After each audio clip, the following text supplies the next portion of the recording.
well, that's great, but you still said it. So great. You're being shady. Good for you. You still have consequences to your actions, What are you most looking forward to, most maybe nervous about this upcoming season? Well, I don't know that I would say I'm terribly nervous because it's like, we're there. We know what happens, But I guess I'm looking forward to showing a lot about my businesses, a lot about some of my new ventures I'm doing. Really, it's the first time that my jewelry is showcased at all on the show. So I'm excited for that. We launched a podcast on this season called Hanging by a Thread with Seth and Meredith Marks about relationships.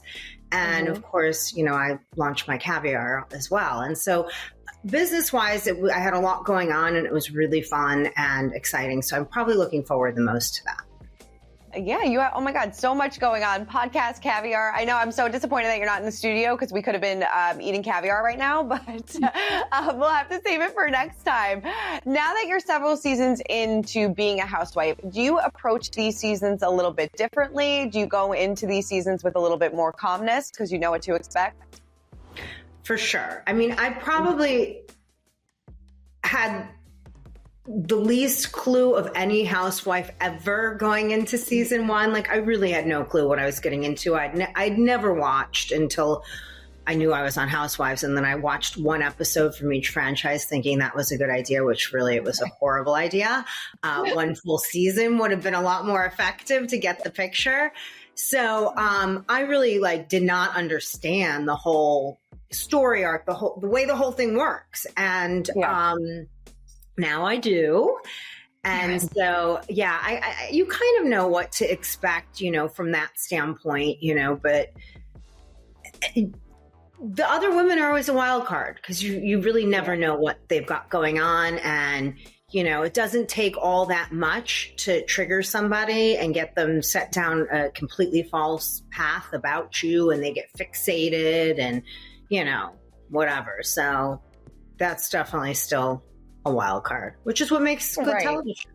It does make good television. And speaking of good television, we kicked off this season with a feud that I didn't really see coming about baths. So tell me, Meredith, what bothered you so much about, Whitney saying, you don't come after your marriage and you don't come after your baths. So what bothered you so much about what she said about this?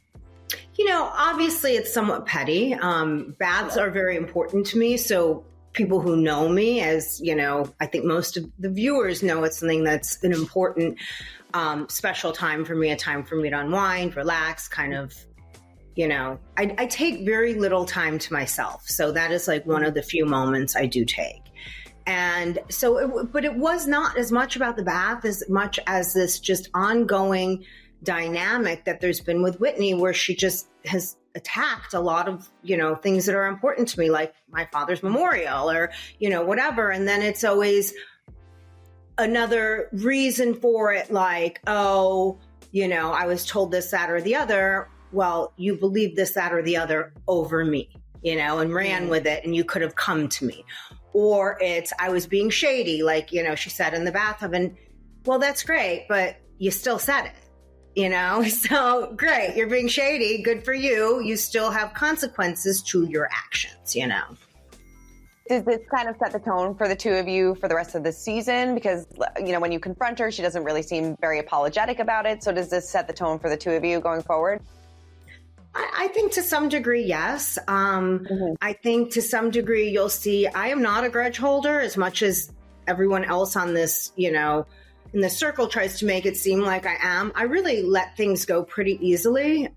You'll see I never discuss the bathtub again, unless it's in a joking format. Even my conflict with Lisa, you have to get something. I saw that tirade that she had, her tantrum, literally, 10 days before we started filming the next season. So as a human being, I'm entitled to a little time and space to get over things, that's normal. It wasn't about me holding a grudge against Lisa. It was, I need a moment to deal with my stuff too. We're all human beings.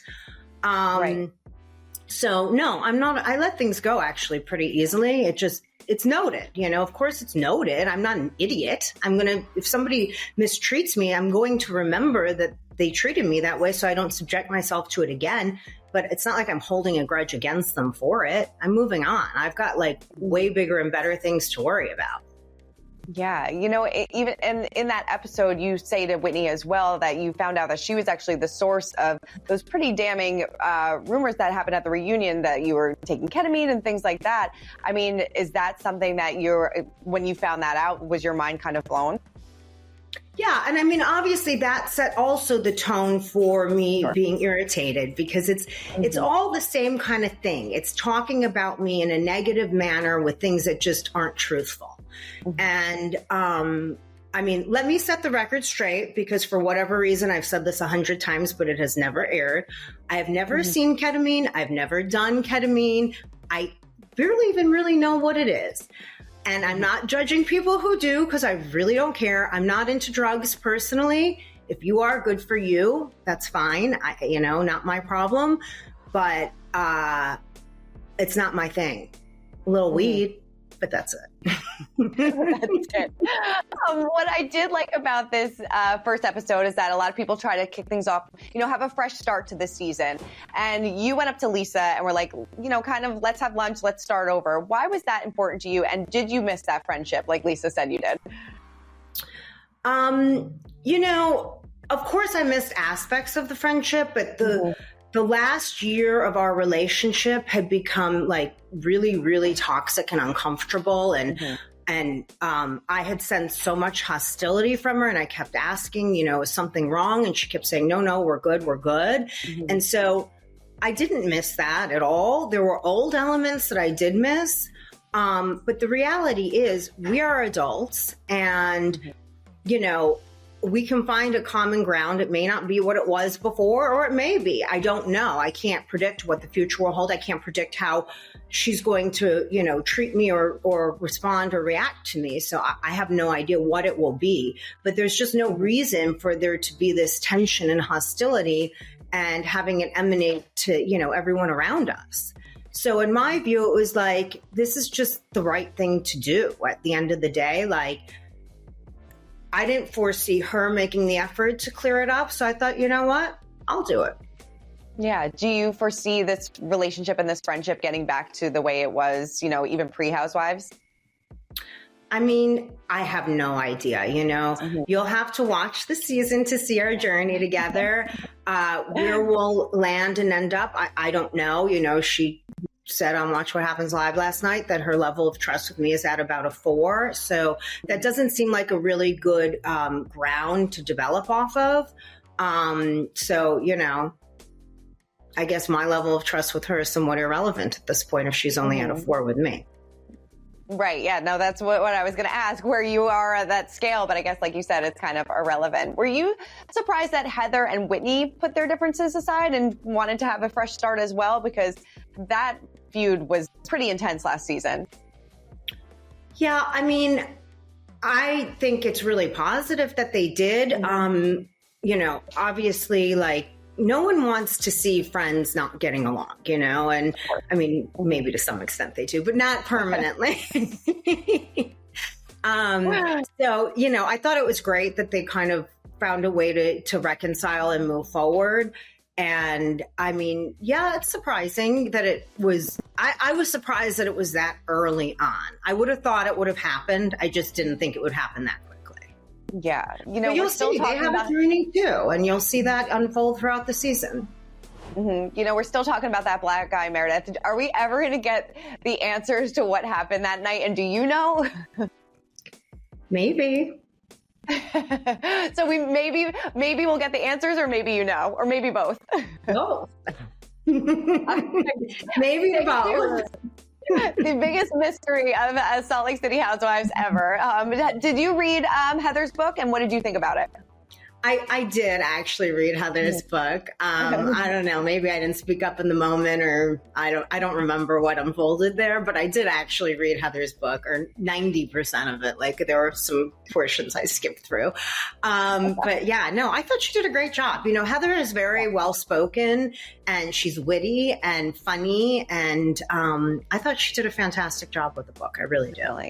I mean, obviously, you know, there's stuff in there that not everyone loved, you know, and you know, I probably had the least issue with my section of everybody, but I think she did a great job. I really do. Definitely.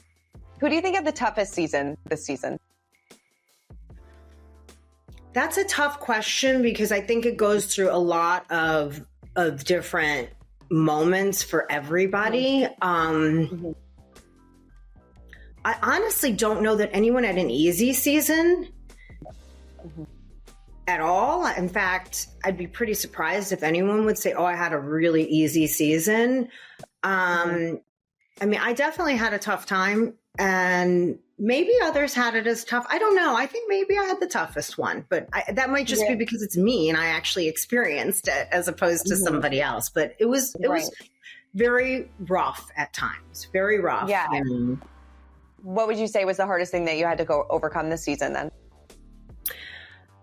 Being dragged into a lot of mess that I really wasn't involved in. You know, I was very, like I mentioned, I launched multiple new things for my business this season, and I was working like an absolute animal. And, you know, you'll see I still am very involved with GLAD and my family and whatever else. And I had just a lot going on, and I was really not focused on, you know, the social dynamics. I was very internally focused, and I got dragged into a lot of stuff that I just really not that interested in, to be honest. Yeah, a lot of mess. Like you said, you and Seth are launching this podcast, Hanging On by Thread, which I love the name.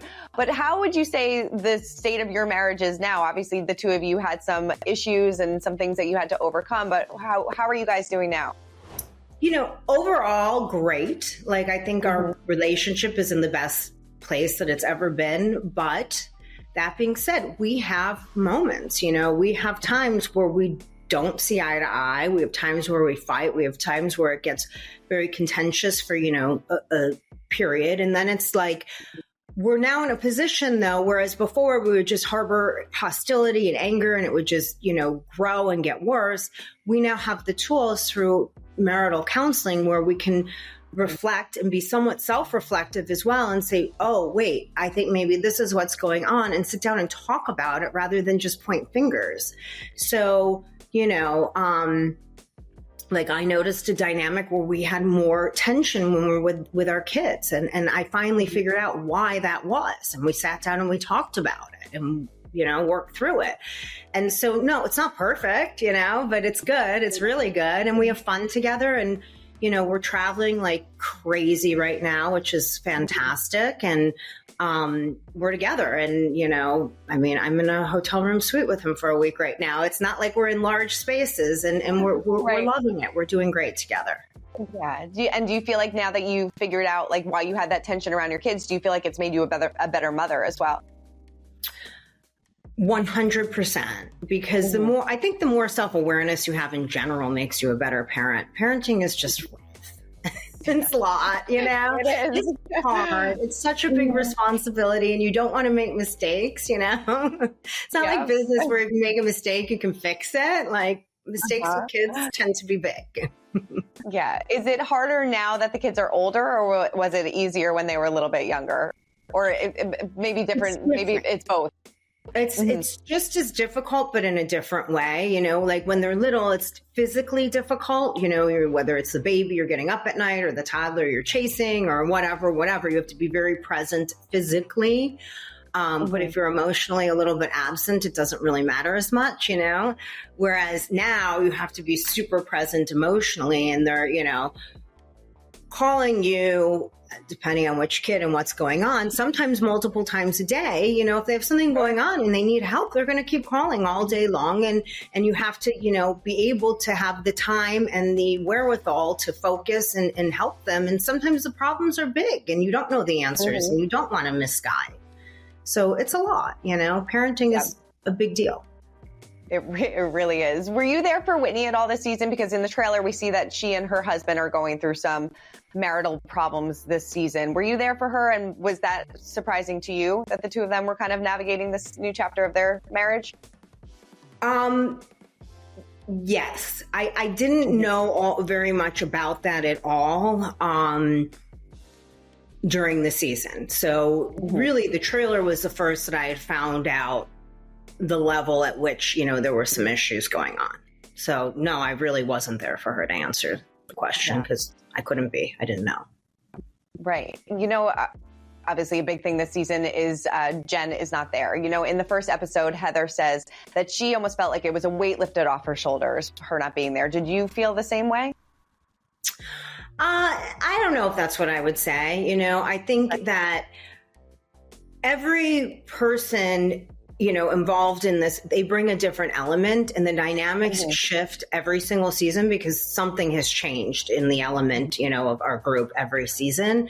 So I don't know if that's what I would say, but the dynamic shifted for sure. I mean, she's a big personality. You're going to see a change, but it wasn't just Jen being gone. It was, Mary being back, Angie being full-time, Monica coming in, it's a lot of moving parts. So I don't know that I can pin down what I would attribute to Jen versus anything else, Was it a good dynamic shift or just a different dynamic? Just different. Just different. Yeah. I feel like, there's always going to be ups and downs. It's like a love-hate, Yeah. Despite everything that, Jen did and things like that, did you miss her this season at all? Was there ever a sense of, I wish Jen was joining me for this or something like that? Jen brought a lot of fun and was always ready to go and super high energy. And so, yeah, I mean that, we still have the high energy. We still had the fun, but it's just different. She did bring a different element to it. So, yeah. I know you said that that you did not contact her. Obviously, she's in prison, but has she ever tried to call you during this time? No. She is not. I've gotten some information and messages through other people, close to her and her husband and stuff like that. But she has not directly reached out. No. Yeah. How's her family coping? I think they're doing okay. It's tough. I mean, obviously it would be tough for any family, but given the circumstances, I think they're doing okay, Yeah. What did you make of Monica saying that she called the Secret Service and then, a couple months later was on the witness stand? I mean, I think when everybody watched that was shocking. And I know you tweeted being and you all thought I called the FBI. So what was your reaction when you first saw that? Yeah, that was my humor in it. And I'm yeah, really? Everyone thought it was me. The first thing that really went through my head, and maybe I'm missing something here, but the first thing that occurred to me is the Secret Service is not the FBI. And to the best of my knowledge, it's just presidential security. And I'm not sure what Jen did that has anything to do with presidential security. So the whole thing just seemed odd and didn't add up to me, to be totally honest. That was what went through my head. Yeah. What was your first impression of Monica and what did she bring to the group? So I had never met Monica until, the snowball day. And, she came off as high energy, wanting to have fun. She is high energy. That she definitely brings a lot of energy. And I was, cautiously optimistic. Thoughts on Monica now? There's a lot of dynamics that shift through the season, and I think you'll just have to watch. Yes. Were you very happy to have Mary back? Yes. Mary brings such a funny element. Mary makes me laugh. The salad's spicy. I mean, come on, I'm just dying. Just the way she interprets and perceives everything is just, it's incredible. It's fabulous. She's great. The one-liners. I definitely miss the Mary one-liners. Besides all the, Yes, totally. In addition to all the business ventures that you're going to show off this season, like how you said the dynamic shifts, what's that one moment that you can't wait for fans to see? If it's the group trip and things like that, what is that one moment? The finale. The finale. Explosive. Yeah, can't say any more than that. Oh God, I can't wait.